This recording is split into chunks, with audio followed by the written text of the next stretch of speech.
So let's talk about that small business approach, because just before we started recording, you mentioned something about the shift in the industry and the Amazon, how Amazon is handling that. So let's talk about that a little bit, because it's very valuable for the small sellers, especially. Yeah.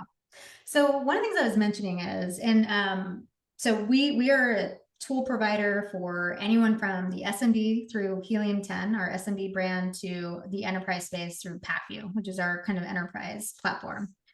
And so we work very closely with Amazon. And one of the things that kind of has happened through time is initially there were a lot of tools and communities centered around the new seller, just launching 0 to 1. And one of the things about sellers in that space is they kind of come in and they leave.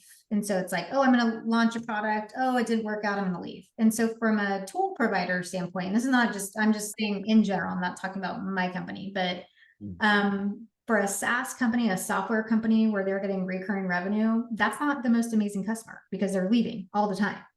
And so what's happened in this space is there's been a lot of M&A. As everyone knows, when we first started, there were 40 tools in the ecosystem. Everyone launched a tool. Then either they kind of flamed out or they got consolidated, they got bought up. There's a lot of acquisitions happening. And what happened is a lot of the tools started focusing on more of the mid-market because those were stickier customers, recurring revenue every month coming back, they were staying. So that kind of cohort of new sellers were kind of, whereas they were serviced somewhat well with tools in the communities, they've kind of been a little bit neglected.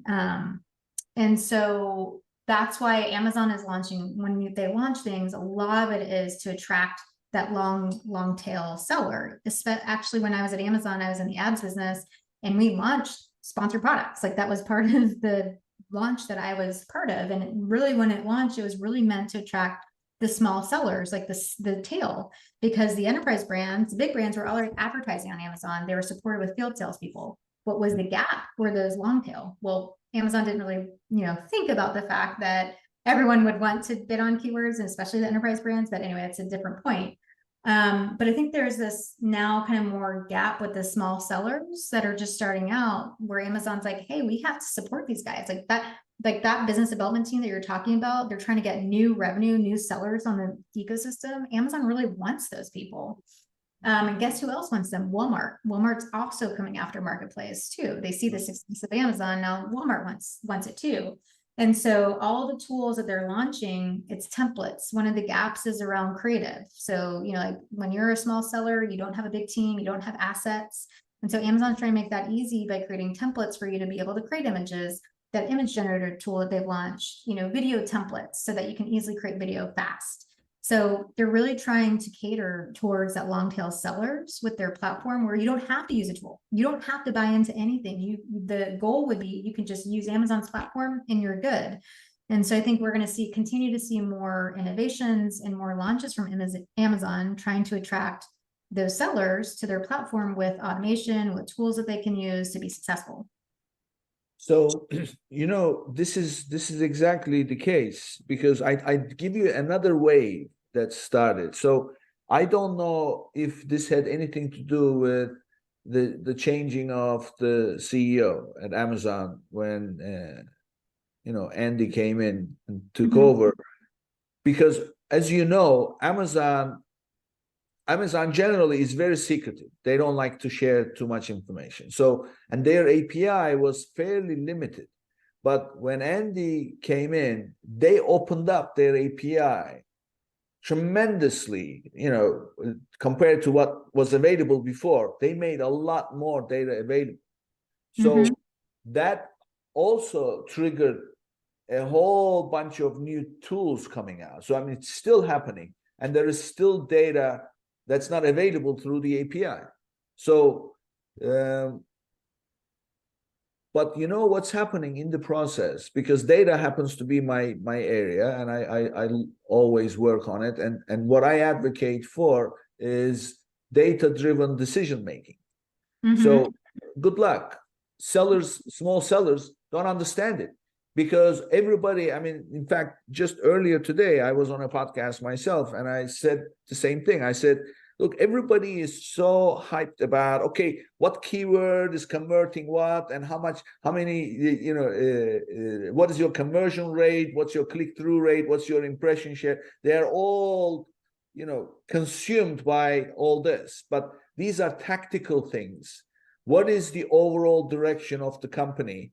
And then can you narrow that down at KPI level and then tie it back to certain actions that you can take? Small businesses don't know how to do this yet. And frankly, there is no platform that does this yet. There is just data dumping platforms. And they just, as they say in sales business, vomit, vomit, vomit data. And then how, and in the meantime, you have an audience that does not really understand how to use data to make business decisions. This to me is a huge gap that currently is not being addressed. So what do you think? What's your take on it? And do you know any players out there who can address this shortage? Again, not to be self-serving, but this is my business, which is kind of the tech platform. In the direction that we are going is exactly what you're talking about. So with Helium 10, we've launched the Insights dashboard. And the idea is that it's basically pulling in your data and basically providing recommendations on how you improve your business, and then saying, do you want to do this? Okay, do it. So like identifying, here's keywords that you're missing that you're not bidding on. Would you like to bid on them? Here's what's happening in your business, and here's recommendations on how to fix it. And so that's the platforms that are moving from reporting. They're just, to your point, here's your conversion, here's your clicks. So what do you do with that? How do I manage my business? So where the platforms are going, and I highly recommend taking a look at and that's the other thing too, is that the tools are evolving so fast. So what you remember 3 months ago is different today. Right. So with Amazon, same with us, same with everyone. And that's the unfortunate part. You kind of have to constantly assess what's happening, because we're moving at this fast pace of like trying to continuously innovate. And the innovation today, and this is what you should expect from the tools that you're buying into, is not just reporting, but actually helping you understand, okay, what do I do?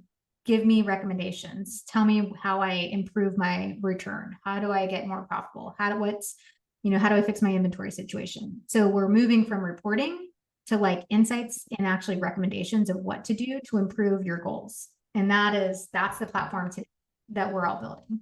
Yeah. I mean, totally.